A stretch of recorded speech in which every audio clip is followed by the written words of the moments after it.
Hey guys, it's Max. Today we're going to be comparing the new 16-inch MacBook Pro. This is a high-end model with the 8-core processor and the best graphics available, to an RTX Studio lineup laptop. It has a beast of a graphics card inside, an NVIDIA 2070 Max-Q, and we will be seeing, does this crazy beast of a laptop smoke the new MacBook Pro, or does Apple have some tricks up its sleeve? I also want to let you know that this video is sponsored by Ring.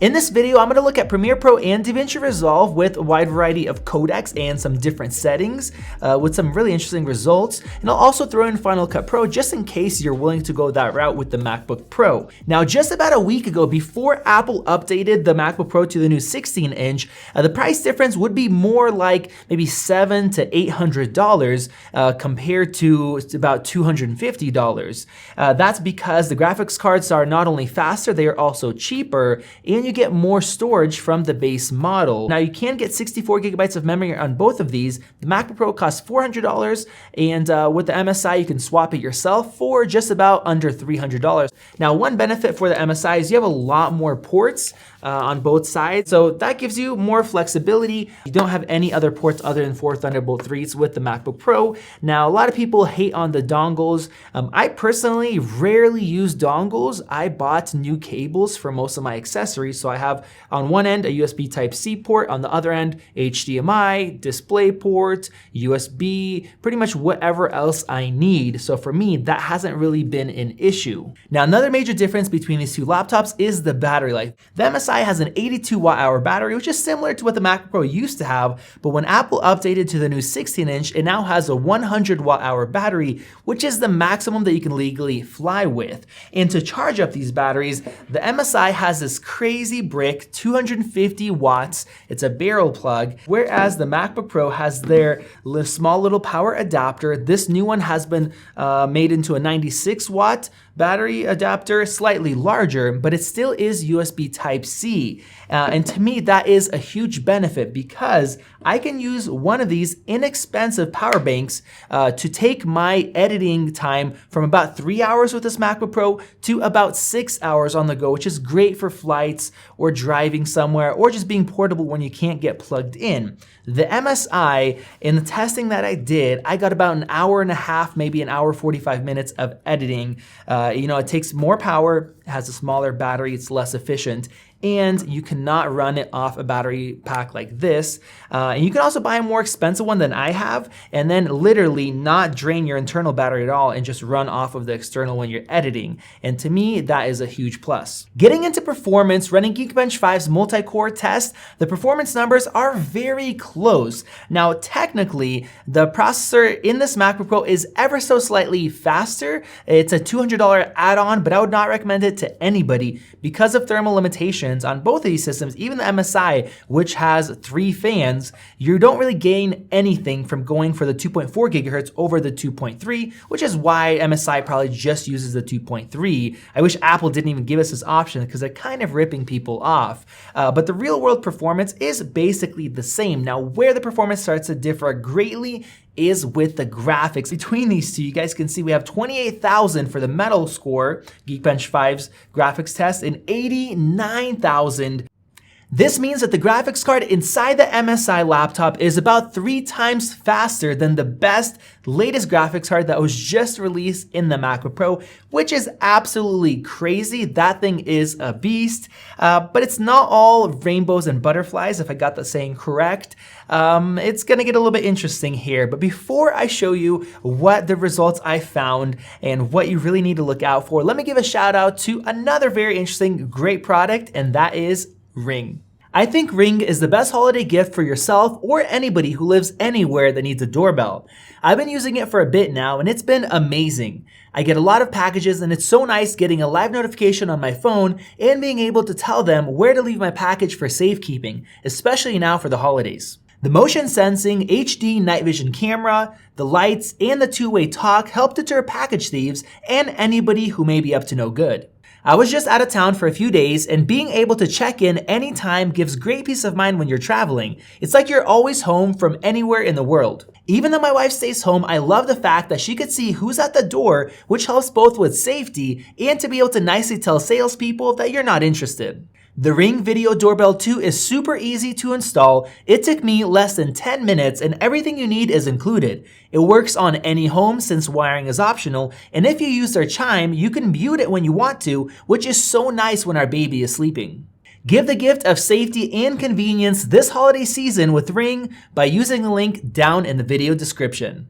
Starting off with stabilization, Premiere Pro takes about the same because we're just using one core of the 8-core CPU and it takes forever, whereas DaVinci Resolve uses the graphics and is much faster. And the MSI with the faster graphics card is almost twice as fast as the best graphics in the MacBook Pro, which is great. But that is until I decided to unplug the laptop, and it took 51 seconds. I wanted to make sure there wasn't anything wrong, so I triple checked my settings, the NVIDIA settings, Intel settings, the MSI settings, the Windows settings, everything was set to maximum performance, and this is what I was getting. So now let's jump into video editing, and this is a 5-minute 4K project, and Premiere Pro, yeah, it was slightly faster with the new MSI, but not by that much. And in DaVinci Resolve, it got a fair bit faster here, 2 minutes and 7 seconds compared to 3 minutes and 2 seconds. And then I didn't want to unplug it, but I did. And instead of taking 4 minutes in Premiere, it took almost 14. And instead of taking just over 2 minutes, we're seeing almost 7 minutes. It's a huge difference in performance. And there, it is more than twice as slow as the MacBook Pro. And keep in mind, the MacBook Pro is constantly unplugged. And not only that it's rendering. I mean, you don't render that often, and you can kind of wait for that. But we saw a difference in editing. Now, the new MacBook Pro, this is the first time that I'm seeing being able to edit at 30 frames per second, full resolution 4K with 2 LUTs and film grain applied, no jot frames, perfect smoothness in Premiere Pro with the latest updates, 2020 version, and the MSI doesn't have any issue either. But when you unplug it, if you're editing on the go, we start to see dropped frames. So then you have to lower it down to at least a half resolution to get smooth editing performance. This is kind of worrisome if you're somebody that edits on the go. Of course, if you don't, if you're always plugged in, coffee shops, somebody's house, not an issue. But if you edit on the airplane or other places where you can't plug in, this can be an issue. So I started digging around, seeing why am I seeing such a huge difference?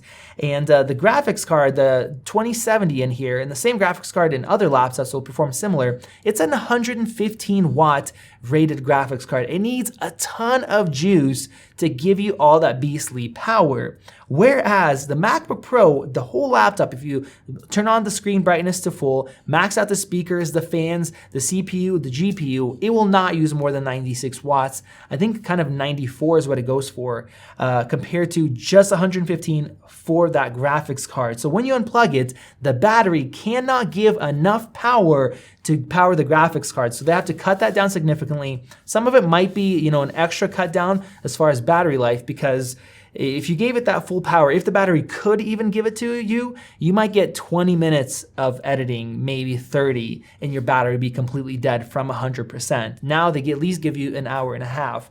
And this is gonna make a big impact, and I'll show you guys the numbers side by side from now on.